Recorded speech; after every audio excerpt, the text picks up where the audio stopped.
एक बार की बात है, एक गांव में दुखीराम और सुशीला रहते थे। सुशीला दुखीराम से कहती है। अजी सुनते हो, घर में राशन पानी खत्म हो गया है और राशन लाने के लिए पैसे भी नहीं हैं। अब तो शहर चलो और शहर में अच्छे पैसे की कमाई करेंगे और अपना गुजारा करेंगे। अरे हाँ हाँ, सही कह रही हो। इस बार तो फसल में बहुत ज्यादा हानि हुई है। इस बार सेठ जी हमें पैसे नहीं देंगे और राशन लाने के लिए भी पैसे नहीं है। चलो आज ही हम शहर चलते हैं। थोड़ी ही देर में दुखीराम और सुशीला अपना सामान पैक करके अपने घर से शहर की ओर चले जाते हैं। दुखीराम और सुशीला अपने घर से जैसे ही निकलते हैं, सुशीला दुखीराम से कहती है, हमें शहर में कौन नौकरी देगा। दुखीराम सुशीला से कहता है, शहर में मेरा एक बहुत अच्छा दोस्त रहता है। वह हमें एक घर भी दिलवा देगा और नौकरी भी दिलवा देगा। थोड़ी ही देर बाद दुखीराम और सुशीला शहर पहुंच जाते हैं। दुखीराम और सुशीला शहर पहुंचते पहुंचते बहुत ज़्यादा थक गए थे और दुखीराम अपने दोस्त अर्जुन को कॉल करता है और कहता है। अरे अर्जुन, मेरे मित्र, तुम कैसे हो? मैं तो आपके शहर आया हूं। हो सके तो मुझे अपना पेट पालने के लिए कोई छोटी नौकरी दिलवा दो। अर्जुन कहता है, मेरे दोस्त तुम मेरे पुराने वाले घर पर आ जाओ, मैं तुम्हारे रहने का बंदोबस्त करता हूँ।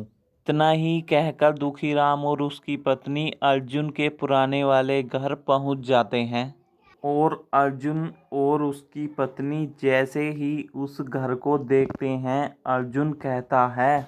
अरे देखो, मेरा अर्जुन दोस्त कितना अच्छा है। मुझे रहने के लिए कितना अच्छा घर दिया है। अरे मेरे दोस्त दुखीराम, तुमने कैसी बात करी।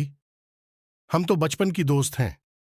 तुम घर के अंदर जाओ और आराम करो। दुखीराम का दोस्त अर्जुन इतनी बात कहकर वहां से चला जाता है और दुखीराम और सुशीला भी उस घर के अंदर चले जाते हैं। अजी सुनते हो, ये घर तो जितना सुंदर बाहर से लगता है, ये अंदर से तो कई गुना ज्यादा सुंदर है। अरे, यह घर तो मेरे दोस्त अर्जुन का बहुत पुराना घर है। अर्जुन का घर तो इस घर से 100 गुना बड़ा और बहुत सुंदर है। कल हम उसके घर भी चलेंगे। आज तो बहुत ज्यादा थक गए हैं और थोड़ी देर आराम कर लेते हैं। दुखीराम और सुशीला बिस्तर पर लेट जाते हैं और आराम करने लगते हैं, लेकिन दुखीराम को अजीब सी आवाज़ सुनाई देती है और दुखीराम घर से बाहर चला जाता है। अजी सुनते हो, बाहर कहाँ जा रहे हो? थोड़ी देर आराम कर लो। लेकिन दुखीराम नहीं बोलता, इसलिए सुशीला भी घर के बाहर चली जाती है। वह आवाज़ एक पड़ोसी के घर के स्विमिंग पूल में से आ रही थी, क्योंकि उस स्विमिंग पूल में एक भूतिया चुड़ैल रहती थी। दुखीराम वहां आता है और कहता है। क्या यहाँ कोई है? आवाज तो यही से आ रही थी। यहाँ तो कोई भी नहीं है। शायद कोई बच्चा चिल्ला रहा होगा। लेकिन उस स्विमिंग पूल में से एक चुड़ैल निकल कर आती है और दुखीराम बहुत ज़्यादा डर जाता है और चुड़ैल दुखीराम से कहती है।